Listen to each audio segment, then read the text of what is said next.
আসসালামু আলাইকুম। আপনি জাদুটোনায় আক্রান্ত কিনা কিভাবে বুঝবেন? চলুন দেখিয়ে দিই।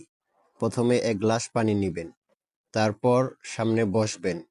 বসার পর দরুদ ইব্রাহিম ৭ বার পড়বেন, তারপর সূরা ফাতিহা ৩ বার।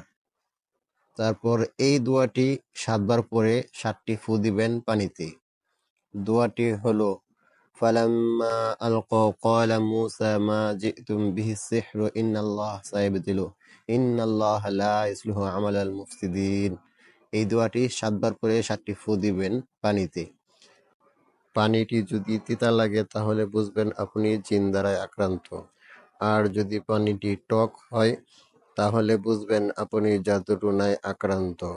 আর যদি পানিটি ভারী ভারী লাগে তাহলে বুঝবেন আপনার শরীরে জাদুর ইফেক্ট আছে। কিভাবে কাটবেন নেক্সট ভিডিওতে দিয়ে দিব।